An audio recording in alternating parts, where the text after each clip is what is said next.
आज आपण बायोकेमिस्ट्री मधला कार्बोहायड्रेट हा टॉपिक बद्दल बघणार आहोत. कार्बोहायड्रेट म्हणजे काय? तर हा न्यूट्रल कंपाऊंड आहे. कार्बन, हायड्रोजन आणि ऑक्सिजन ह्या 3 एलिमेंट्स पासून तयार झालेला आहे. शेवटच्या 2 म्हणजे हायड्रोजन आणि ऑक्सिजन ह्यांचा जर रेशो बघितला तर तो पाण्यामध्ये जो रेशो आहे H2O त्या पद्धतीनं असतो. म्हणून ह्याला आपण हायड्रेट्स आणि विथ कार्बन म्हणून कार्बोहायड्रेट्स म्हणतो. याची दुसरी डेफिनेशन अशी आहे, हे ऑर्गॅनिक कंपाऊंड आहे. त्याच्यामध्ये पॉलीहायड्रॉक्सी अल्डिहाइड किंवा कीटोन पासून तयार झालेला आहे. So these are the definition of carbohydrates. General formula of carbohydrate का आहे? तर CN in bracket H2O bracket complete N. N means 1, 2, 3, 4 or 5, 6. These are the numerical factor. कार्बोहायड्रेटचं क्लासिफिकेशन किंवा वर्गीकरण वेगवेगळ्या पद्धतीनं केलं जातं. त्यातलं महत्त्वाचं जर बघितलं आपण तर ते 3 ग्रुपमध्ये डिव्हाइड झालेले आहेत. मोनोसॅकॅराइड्स, ऑलिगोसॅकॅराइड्स आणि पॉलिसॅकॅराइड्स. मोनो मीन्स सिंगल, सॅकॅराइड्स मीन्स साखर, ग्रीक शब्द आहे सॅकॅराइड्स म्हणजे साखर. ऑलिगो मीन्स त्याच्यापेक्षाही कॉम्प्लेक्स असणारा आणि पॉली म्हणजे अनेक असलेला. मोस्टली मोनोसॅकॅराइड्स किंवा ज्याला आपण सिंपल शुगर म्हणतो आपण ते कशामध्ये बघतो तर फळांच्या मध्ये बघतो. ग्रेप्स, हनी याच्यामध्ये आपण बघितलं जातं. त्यांच्यामध्ये 2 ते 10 कार्बन ॲटमची संख्या असते आणि ते अशा पद्धतीनं जॉईंट होतात की चेन तयार होती त्यांची. तर सिंपल मोनोसॅकॅराइड्स मधले महत्वाचे जर शुगर बघितले आपण तर ग्लुकोज, आपण ज्याला केन शुगर म्हटलं जातं, फ्रुक्टोज फ्रूटमध्ये असणारी साखर आणि गॅलॅक्टोज म्हणजे दुधामध्ये असणारी साखर. तर मोनोसॅकॅराइडचा जर फॉर्म्युला बघितला तर 6 C6H12O6. दुसरं जे क्लासिफिकेशन वर्गीकरण केलेलं जातं ते सिंपल कार्बोहायड्रेट आणि कंपाऊंड कार्बोहायड्रेट. सिंपल कार्बोहायड्रेट म्हणजे आता आपण बघितलं तसं मोनोसॅकॅराइड्स त्याला आपण सिंपल शुगर म्हटलं जातं. तर ह्याची डेफिनेशन आहे it contain 2 to 10 carbon atoms. 2 ते 10 कार्बन ॲटम्स असतात, जॉईंट झालेले असतात आणि त्यांचं चेन लाईक मॉलिक्यूल तयार होतं. तर महत्वाचं ह्याच्यातलं एक्झाम्पल ग्लुकोज, फ्रुक्टोज, गॅलॅक्टोज आणि मॅनोज. हेक्झोसस ग्रुप आहे म्हणजे ह्यांच्यामध्ये कार्बन ॲटमची संख्या 6 आहे. आता 2 ते 10 कार्बन ॲटम्स म्हणजेच काय तर त्याचे जे क्लासिफिकेशन परत किंवा डिव्हिजन पाडले त्या कार्बन ॲटम किती प्रेझेंट आहेत त्याच्यावरनं पाडलं जातं. म्हणजे उदाहरण जर कार्बोहायड्रेटमध्ये 2च कार्बन ॲटम असतील तर त्याला डायोसिस म्हटलं जातं. जर 3 असेल तर त्याला ट्रायोसिस म्हणतात. 4 असेल तर टेट्रोसिस म्हटलं जातं. 5 असेल तर पेंटोसिस म्हणतात. 6 असेल तर एक्झोसिस म्हणतात. हा जो ग्रुप बघितलाय आपण इथं एक्झाम्पल ते एक्झोसिस मधले आहे. 7 असेल तर हेप्टोसिस म्हटलं जातं. अशा पद्धतीनं कार्बन ॲटम किती आहेत त्याच्यावरनं क्लासिफिकेशन किंवा डिव्हिजन पाडलं जातं. आणि दुसरं म्हणजे त्यांच्या कॉम्बिनेशन मध्ये कुठला रेड्युसिंग ग्रुप आहे. एक तर अल्डिहाइड असेल त्याला आपण अल्डोसिस म्हणतो. म्हणजे ग्लुकोज मध्ये जर रेड्युसिंग ग्रुप अल्डिहाइड आहे. आता अल्डिहाइड म्हणजे काय तर CHO असा जर रॅडिकल असेल तर त्याला आपण अल्डिहाइड म्हणतो. आणि समजा फ्रुक्टोज मध्ये जर रेड्युसिंग ग्रुप कीटोन असेल C double bond with O असेल तर त्याला आपण कीटोसिस म्हटलं जातं. तर सिंपल कार्बोहायड्रेटचा आपण फॉर्म्युला बघितला CN in bracket H2O bracket complete N. तर इथं एक्झाम्पल आहे हे chain leg structure. Carbon atom संख्या पहिल्यांदा मोजायची 1, 2, 3, 4 आणि 5. कार्बन ॲटम 5 आहे म्हणजे हा ग्रुप पेंटोसिस मध्ये आलेला आहे. आणि इथं जर बघितलं आपण तर डबल बॉन्ड O किंवा 1 पोझिशनला आहे म्हणून त्याला काय म्हणतो आपण अल्डो पेंटोसिस म्हटलं जातं. इथं जर आपण कार्बन ॲटम बघितलं तर हे 6 दिसतात म्हणायला आपण हेक्झोसिस म्हणतात. आणि 2च्या ठिकाणी तुम्हाला डबल बॉन्ड O दिसतं त्याला आपण कीटोसिस म्हणतात. अल्डिहाइड कशाला अल्डो पेंटोसिस का म्हटलंय इथं कार्बन ॲटमला OH हे कॉम्बिनेशन दिसतं. तर कीटो एक्झोसिस किंवा कीटो ग्रुपला पण C डबल बॉन्ड O दिसतं. त्यामुळे कार्बन ॲटम संख्या 6 म्हणून हेक्झोसेस आणि सी डबल बॉन्ड ओ म्हणजे कीटोहेक्झोसेस. ह्या एक्झाम्पल मध्ये बघितलं तर कार्बन ॲटम 5 आहेत आणि इथं C double bond O H आहे. प्रॉपर्टीज जर बघितली आपण सिंपल कार्बोहायड्रेटला तर दे आर कलरलेस, कुठलाही कलर नसतो, क्रिस्टलाइन कंपाऊंड असतो म्हणजे थोडासा प्रिझम टाईप दिसतो आपल्याला, जशी घरातली साखर दिसते आपली त्या पद्धतीनं, आणि चवीला जर बघितलं तर स्वीट आहे. दुसरं formation of esters. Formation of esters म्हणजे हे अल्कोहोल किंवा ऍसिड ह्यांचं एकत्रीकरण होऊन जे ग्रुप तयार होतो त्याला आपण एस्टर्स म्हणतो आपण. म्हणजे आम्ल आणि अल्कोहोल यांच्या मिश्रणातनं तयार होणारा हा नैसर्गिक जैविक संयुग तयार केलं जातं. तिसरा जर बघितला आपण तर रेड्युसिंग सबस्टन्स. रेड्युसिंग सबस्टन्स म्हणजे काय तर हा स्वतःच्यातला एक लूज करतो किंवा डोनेट करतो इलेक्ट्रॉन दुसऱ्या घेणाऱ्या इलेक्ट्रॉनकडं त्या मटेरियलकडं, आणि त्यामुळं याला आपण रेड्युसिंग पॉवर असं म्हटलं जातं.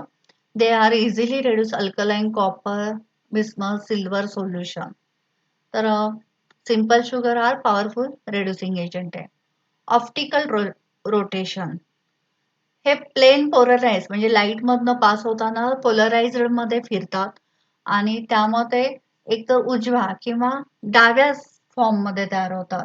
डेक्स्ट्रो मीन्स राईट आणि लेव्हिओ मीन्स लेफ्ट. कंडेन्सेशन. कंडेन्सेशन म्हणजे घट्टपणा येतो. तर सिंपल शुगर कंडेन्स होतं आणि त्यामुळे हायर कार्बोहायड्रेट मॉलिक्युल्स तिथं तयार होतात. Ozone formation. फिनाइल हायड्रोजन ह्या कंपाऊंड बरोबर शुगरची जेव्हा रिॲक्शन होतात तेव्हा वेगवेगळ्या फॉर्म मध्ये क्रिस्टल्स तयार होतात आणि ही प्रॉपर्टी फक्त कार्बोहायड्रेट मध्ये सिंपल फॉर्म शुगर दाखवते. त्यामुळं ही त्याची प्रॉपर्टीज आहे ओझोन फॉर्मेशन. फर्मेंटेशन. फर्मेंटेशन हे अनएरोबिक बॅक्टेरिया किंवा anaerobic fermentation undergo fermentation by yeast किंवा अदर मायक्रो ऑर्गॅनिझम मधनं आपल्याला बघायला मिळतात, जेणेकरून ते अल्कोहोल मध्ये रूपांतर केलं जातं फर्मेंटेशनमुळं. दुसरं आपण बघणार आहे कंपाऊंड कार्बोहायड्रेट्स किंवा ज्याला आपण ऑलिगोसॅकॅराइड्स असं म्हटलं जातं किंवा पॉलिसॅकॅराइड्स. आता कंपाऊंड कार्बोहायड्रेट मध्ये दोन ग्रुप येतात, सिंपल कंपाऊंड कार्बोहायड्रेट जे आपण ऑलिगोसॅकॅराइड्स म्हणतो किंवा मोर कॉम्प्लेक्स कंपाऊंड पॉलिसॅकॅराइड्स म्हटलं जातं. तर जेव्हा हे जे कार्बोहायड्रेट आहे 2 to 10 मोनोसॅकॅराइड्स युनिट एकत्र येतात तेव्हा त्याला ऑलिगोसॅकॅराइड्स म्हणतात, आणि जेव्हा 10 पेक्षा जास्त अगदी 1000 किंवा त्याच्यापेक्षाही जास्त असे जेव्हा मोनोसॅकॅराइड्स युनिट एकत्र येतात तेव्हा त्याला आपण म्हणतो पॉलिसॅकॅराइड्स. तर पहिल्यांदा आपण ऑलिगोसॅकॅराइड्स बघणार आहोत. ऑलिगोसॅकॅराइड्स मध्ये 2 to 10 मोनोसॅकॅराइड्स युनिट असतात. बघा मोनोसॅकॅराइड्स मध्ये 2 to 10 कार्बन ॲटम्स असतात, तर ऑलिगोसॅकॅराइड्स मध्ये 2 to 10 मोनोसॅकॅराइड्स असतात.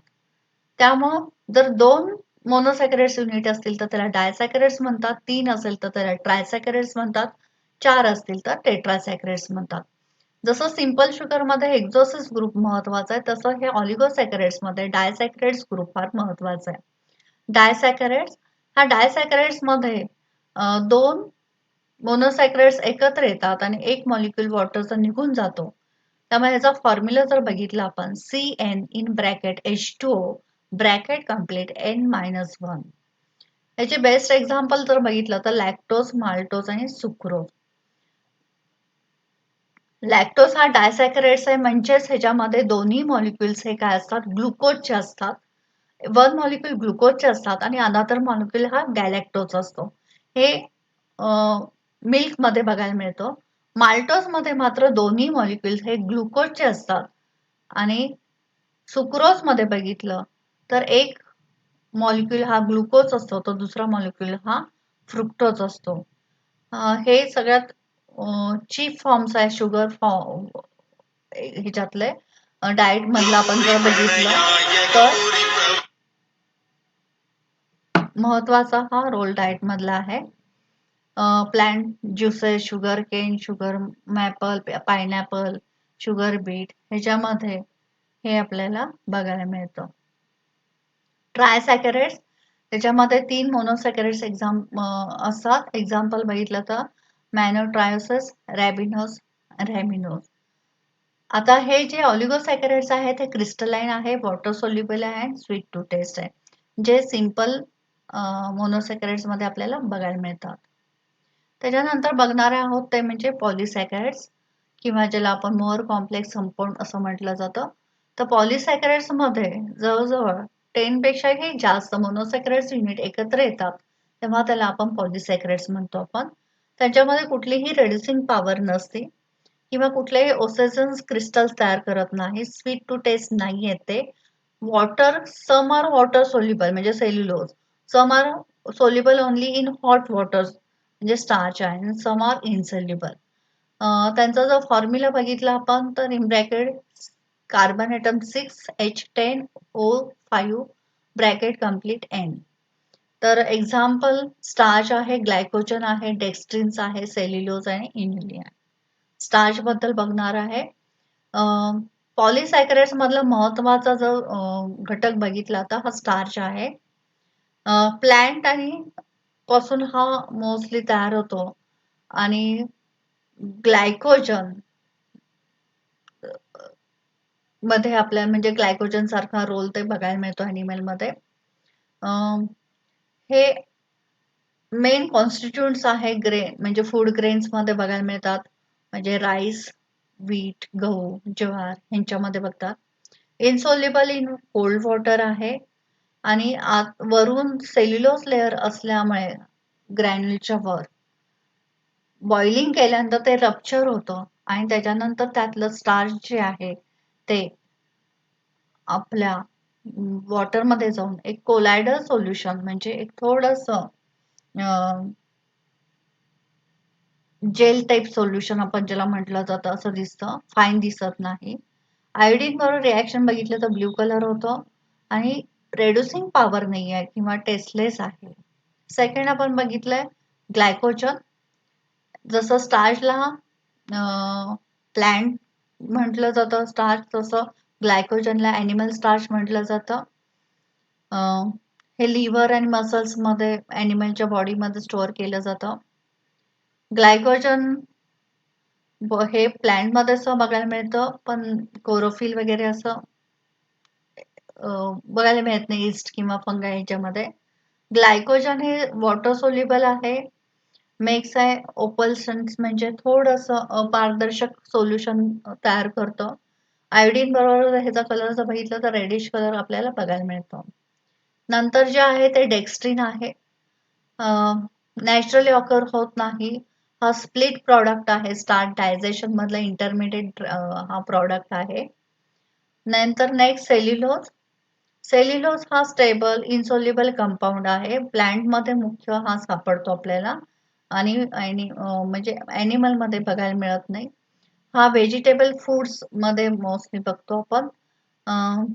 ह्युमनच्या ह्याच्यातनं हे डायजेस्ट नीट प्रॉपरली होत नाही. शाकाहारी जे ॲनिमल्स आहेत त्यांच्यामध्ये हा सेल्युलोज डायजेस्ट होतं with the help of bacteria. ह्युमनसाठी हा डाएटमध्ये एवढा महत्वाचा आहे कारण हा बल्क ऑफ इंटेस्टाइन जो आहे तो स्टिम्युलेट करतो. पेरिस्टाल्सिस निर्माण होतो आणि त्यामुळे इव्हॅक्युएशन होतं फेसेसचं. इन्युलिन हे पॉलिसॅकॅराइड कंपाऊंड आहे. डिफ्रुक्टोज युनिट ज्याला म्हटलं जातं आपण.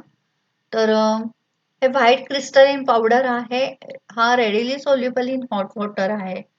हा कुठल्याही आयोडीन बरोबर कुठलाही कलर देत नाही. हे सोडून सुद्धा अनेक काही पॉलिसॅकॅराइड्स आहेत पण ते carbohydrate plus non carbohydrate group अशा 2 ग्रुप एकत्र येतात आणि त्यापासून तयार होतात. तर त्याच्यातलं हेट्रोपेंटोसन्स आहे, हेट्रोहेक्झोसन्स आहे, म्युकोपॉलिसॅकॅराइड्स आहे. आता कार्बोहायड्रेटचे काही फंक्शन्स महत्वाचे. It is readily available fluid of body. बॉडीसाठी एक एनर्जी म्हणून ते प्रोव्हाइड करतं मोस्टली. लाईफसाठी ही एनर्जी फार महत्वाची आहे. मुख्य बॉडी तयार होताना स्ट्रक्चरल मटेरियल जे ऑर्गॅनिझम्स आहे आतला बेस्ट कॉन्स्टिट्युएंट्स आहे. जे आपण फूड खातो त्याचं थोडंसं स्टोरेज केलं जातं. तर storage of food material of organism आहे. हा महत्वाचा रोल फीड करतो मेटाबॉलिझम ऑफ अमिनो ऍसिड किंवा फॅटी ऍसिडचं रूपांतर जेव्हा ते सिंपल फॉर्ममध्ये होता तेव्हा त्यासाठी हा की रोल म्हणून प्ले केला जातो. थँक्यू.